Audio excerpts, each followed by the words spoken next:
DAF todo mês. E nós pegamos o saldo mensal do CAGED nos últimos anos, tirando a Caixa Econômica, porque a Caixa Econômica, há pouco mais de um ano atrás, ela vinha salvando aí o saldo do emprego bancário, amenizando o estrago que os bancos privados estão fazendo. Só que aí houve esse plano de aposentadoria na Caixa no ano passado e isso mudou um pouquinho. Então, aqui tem um pouco de estrago feito pelos bancos, com exceção da Caixa. E aí, olhando o gráfico, de fevereiro de 2012 para cá, você vê uma inversão do gráfico que tinha saldos positivos. E aí, ele investe que desde fevereiro de 2012 para cá, foram apenas 8 meses com saldo positivo e saldos pequenos. Não se chega aos saldos que se tinha nos anos anteriores. Então, aí, até junho, agora saiu, essa semana saiu o CAGED, e eu peguei para trazer já atualizado para a conferência esse saldo.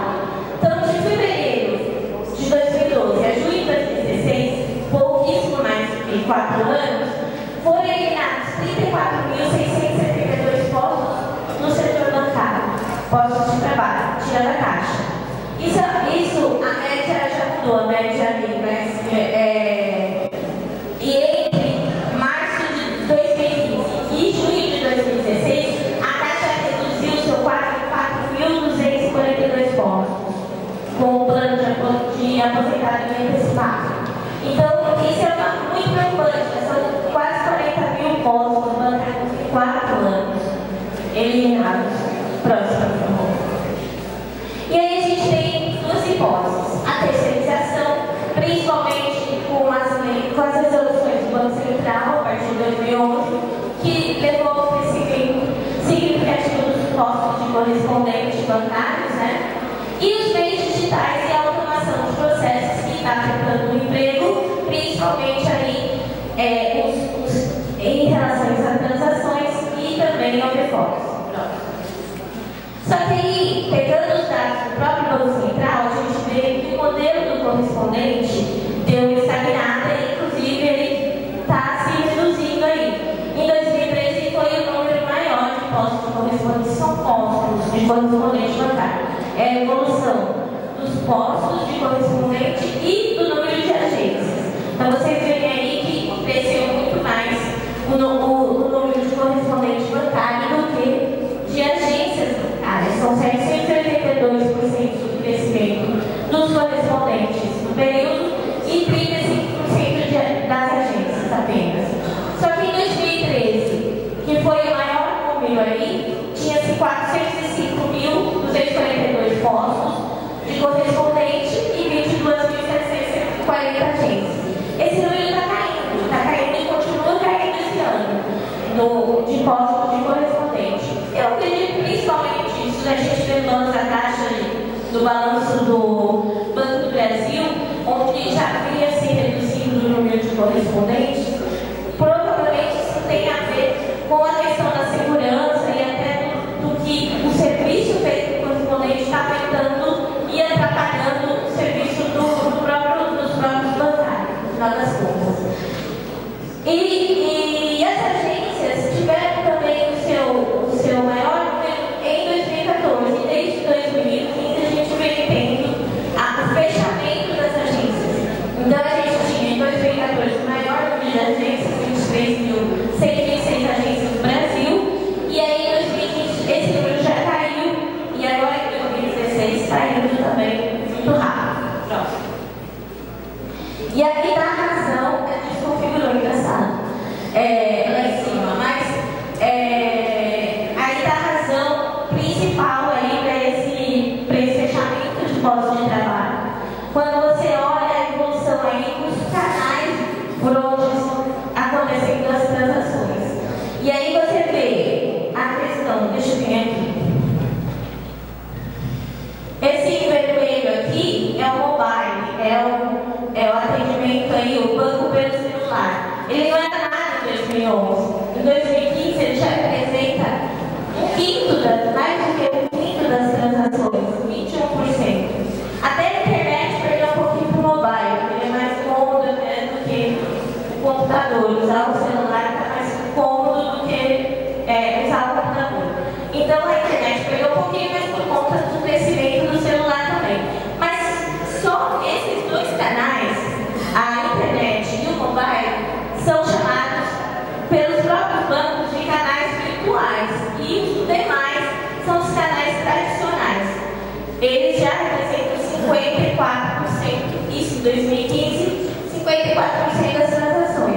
Próximo, por favor. Então, olhando aqui, os canais virtuais já são 54%, está crescendo num ritmo mais rápido até do que a própria Febraban tinha estimado.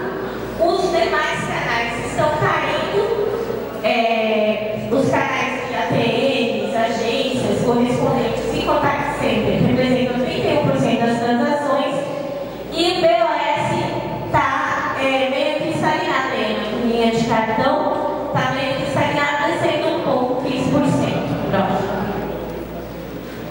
Aí a gente observa que há uma questão no Brasil que é a desconfiança com relação à tecnologia. A gente tem um problema também geracional, muita gente não gosta e não usa a tecnologia. Mas há a desconfiança do consumidor.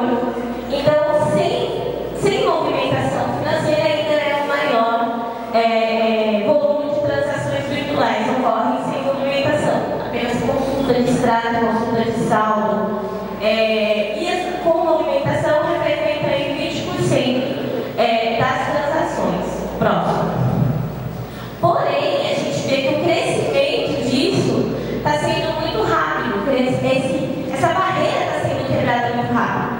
Aqui foi da pesquisa da Febraban, pesquisa de tecnologia do ano anterior, de 2014, e já mostra de um ano para o outro, de 2013 para 2014, um crescimento nas transações aí via mobile de 180% a 190%, seja na contratação de crédito, pagamento de contas e nas transferências, ou seja, a barreira do medo da movimentação financeira via esses canais está sendo rapidamente quebrada. Próximo.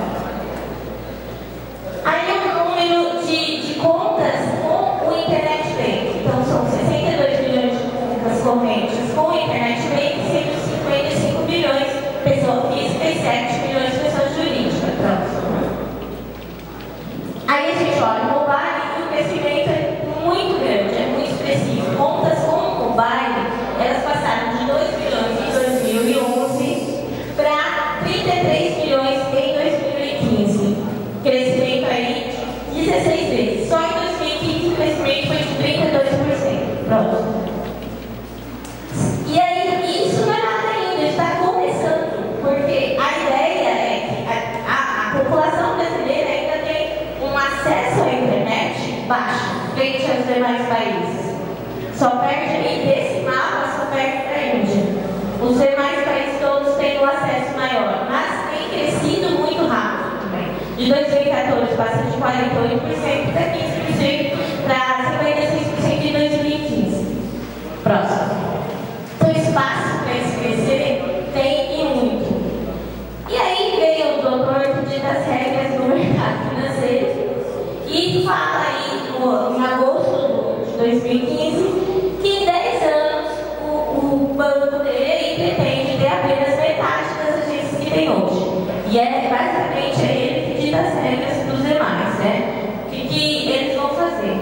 E aí, querendo assim, em 3 anos já reduzir em 15% as agências físicas e transformadas em agências digitais. Próximo. E isso está acontecendo. Aqui é desse último balanço agora do primeiro semestre do Itaú. E aí o Itaú passou aí, se você olhar de setembro de 2014 para junho de 2016, de 23 agências digitais para 115 agências digitais. Neste período, se você olhar, desde o início de 2015 já foram fechadas 234 agências físicas do banco. Desde o início de 2015. E 84 agências digitais foram criadas. Isso dá uma noção do quanto o bancário que está trabalhando nessas agências está sendo sobrecarregado. Basicamente assim, é uma agência digital para cada 3 agências fechadas. E teve uma amiga nossa pesquisadora, a gente tem um núcleo de pesquisa em tecnologia bancária lá em São Paulo, e ela esteve num local onde vários gerentes do Itaú trabalham. E o Itaú funciona, as agências digitais funcionam em turnos, são 3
pode ser atendido, quem garante que ele vai ligar no bancário às 22 horas para resolver o problema?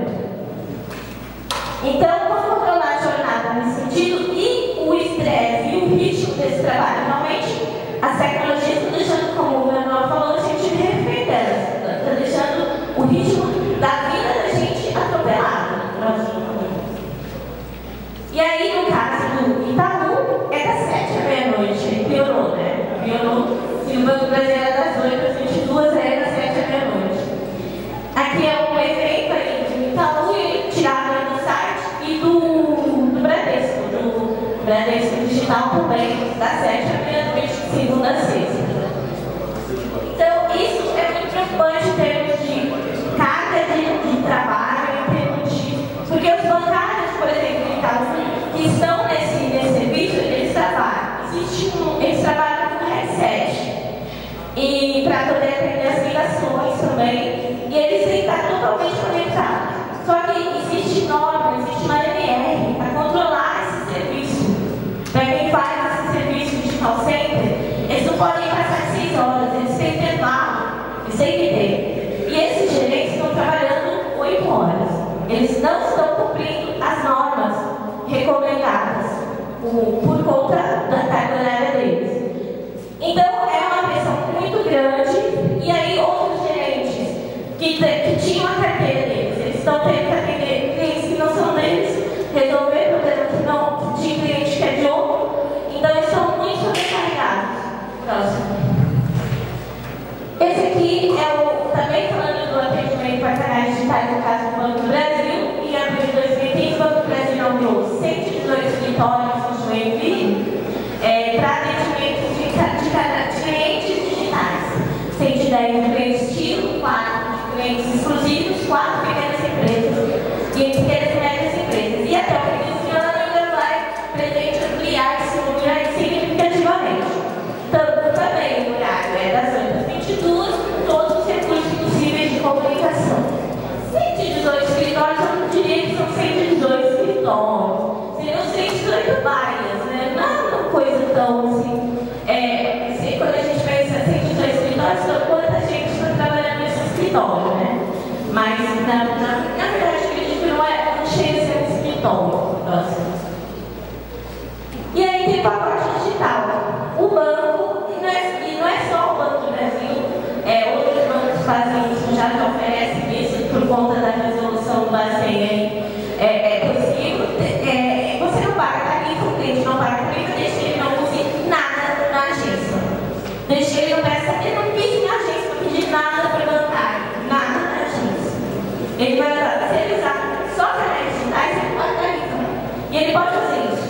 Inclusive, os bancos estão soltando matéria sobre isso e criticando os que não fazem ainda esse serviço, porque eles vão perder.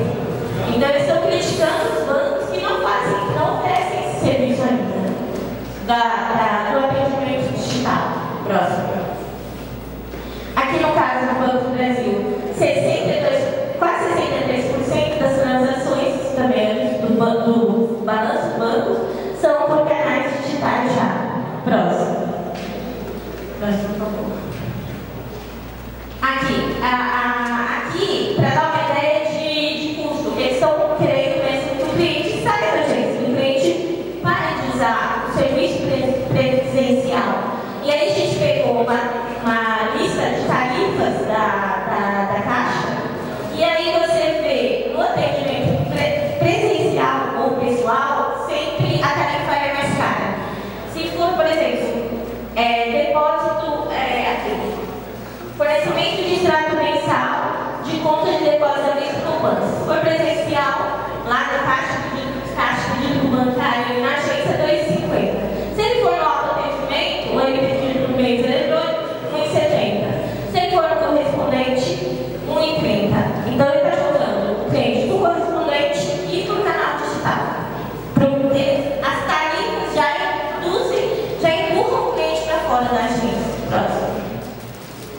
E por que isso? Está no site, está no balanço do Bradesco, está meio desfocado, tentei deixar bem mais legível, mas